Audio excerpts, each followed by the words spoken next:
Okay, Shalom, go by the name of Rabbi Moffat in Nebraska campus of GMS Quickening Spirit or Impromptu Walk and Talk. We out here, So first off, I'm gonna say call halal to your house by Shin Shai. Double honest our apostles, which are also our elders, which are located in New York, GMS. And blessed salutations to you brothers out there teaching and growing and doing this work in truth and sincerity. With that being said, I wanted to get into a lesson of basically the mindset of Yashala, what mindset from everybody that you're expected to be in. Not what you are in or what you want to be in, what you're expected to be in of the Most High. Okay? And 2nd Ezra 2:13 says, Go, and ye shall receive. Pray for a few days unto you, that they may be shortened. The kingdom is already prepared for you. Watch. So that is telling you, if you ain't in the mindset to get the hell up out of here, then what? You ain't gonna be ready to get up out of here. Okay? So if you like, same thing, if you're going out of town, the next day, right? Why would you not pack your bags? Why would you, still try to go to work? You're gonna call off, you're gonna do things, you're gonna prepare yourself properly. Esau being a demon, ain't no way over here. Dang, Esau, whatever it is, no way over here. Ain't no damn sense. So you're supposed to prepare yourself properly in order to get up out of here. You know what I'm saying? You ain't trying to get a 401k, you ain't trying to get a retirement plan, you're trying to raise kids, and your mindset toward a lot of things would be different too. If you're trying to get the hell up out of here, a lot of things that you look back at ain't that important. You know what I'm saying? Okay, so let's go. Let's get into one more verse, and then we're gonna close it out with that. Matthew 24:16 says, Then let them which be in Judea flee into the mountains. Let him which is on a housetop not come down to take anything out of his house. Neither let him which is in the field return back to take his clothes. Look, you see with the severity of the situation, ain't no a doomsday package, ain't no kit. You got to get up and go where you at. So whatever you have, can you get up and leave that?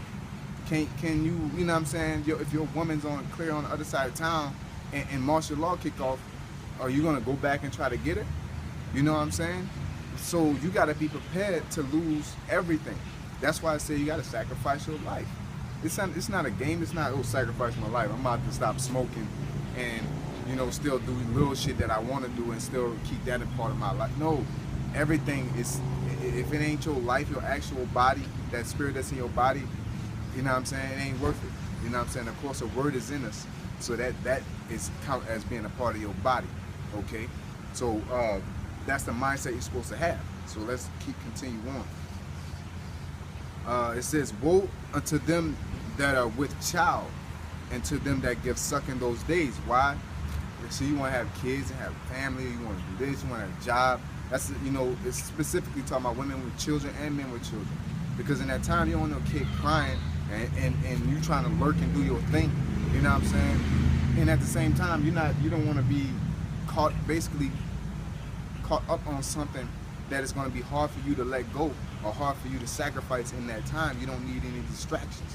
So right now is the time to get that mindset right now. So when that time comes, you can naturally react, okay? It says, But pray ye that your flight be not in the winter, neither on the Sabbath day. Because why? The winter is a harsh time, okay? The Sabbath day is a rest time, okay? So pray that you not, definitely on the Sabbath day, but, theoretically, pray that it's not when you just in a chill mode.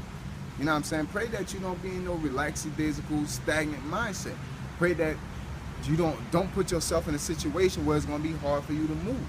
You know what I'm saying? The scripture says, be as pilgrims. You got to be prepared for when this shit comes to pass, that you ready to get the hell up out of there at a moment's notice, man. Okay? And the only way you can prepare yourself is to train yourself. You see what I'm saying? And you can't sit here and say, yeah, I'm going to be ready, martial law come. I'm going to get my guns. That shit ain't going to work, man. You got to have faith. Your faith got to be increased. You got to really have a high level of faith, man. So then let me finish this off real quick. It says, except those days should be shortened, there should no flesh be saved, but for the elect's sake, not the whole world, not the whites and blacks and all, the elect, okay? those days should be shortened. Then if any man shall say unto you, lo, here is Christ, or there, believe it not. Why? You supposed to know when your Yahweh Shai comes. That's why we always talk about the Project Bluebeam. You gotta, the Lord sticks to prophecies. If he did it while he was in the flesh, he's gonna do it while he come in this supernatural body, man. Okay? For there shall arise false Christs and false prophets, and shall show great signs and wonders, insomuch that it were possible they shall deceive the very elect. Behold, and that's important too, man. That means that's why you got to be dug into the scriptures. This ain't no, oh, this rape doctrine. Oh, y'all hate 2/3. That's your own fucking opinion and your emotion. What the scriptures say.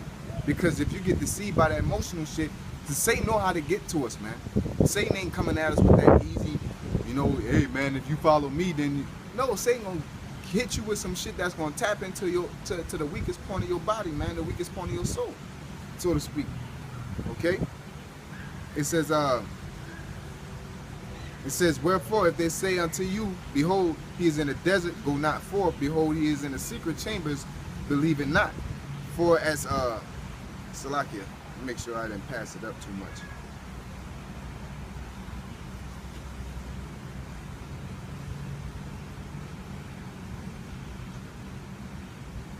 Salakia, I may have passed it up, you know. But this whole chapter go in. I don't want to go in on the whole chapter. But let's see here. Basically, the point I want to get to in the verse in itself, and Lord willing, I'm gonna bring it up later, is when it said basically that it's gonna be a time that's gonna be worse than ever before, and there will ever shall be. So to know that it's gonna happen, this Black Lives Matter, this cop shooting niggas, the card situation you can't use. You got to use your debit card, no cash, and you seeing wars and rumors of wars. Man, this is not even the tip of the iceberg, okay? This shit about to hit the fan and hit it hard, and what are you gonna do if you're not prepared? There's no way you can react to this. Your flight is gonna be in the winter if you're nowhere near prepared, okay? So with that being said, I'm gonna say, call halal, Yahweh Shem Shai. Once again, Salakia. I'm gonna find that verse, and Lord willing, I'll put it in the description box. 21. 21. Let me see. Double check. Yeah. Yep. Salakia, because my app must have slid down when I turned it. Matthew 24 and 21. It says, yep. I must have skipped over it right after that. It says, for then shall be great tribulation, such as was not since the beginning, or since the beginning of the world to this time, nor ever shall be. So this latter end, the second coming of Yahweh Shai, is going to be the worst event to ever touch down on the planet Earth. Hiroshima, Nagasaki, World War I, II, the civil rights movement, the Civil War, the bubonic plague, the slaughter of the Native Americans, all this shit, man. Esau going into the fucking caves. It's going to be the worst thing that ever happened on this earth, man. And how can you prepare yourself except you have faith? Because this is going to be something you've never seen before. And you see how people react when they never seen something, they panic, man. How can you stay calm? Because that's what you're going to have to do, okay? And the only thing that you're going to be able to do is have faith, man. Because Esau, like he said, lo, here is Christ, and there is Christ. Not only are they going to come at you physically, they'll come at you mentally, fucking with your head with all this technology. They got shit that they can project into your mind, and you can really think that you're hearing that, okay? So with that being said, we're going to say, call halal to Yahweh Shem Shai, and double honor to our apostles / elders with your GMS. Blessings and salutations to you brothers out there doing this work in truth and sincerity. Shalom.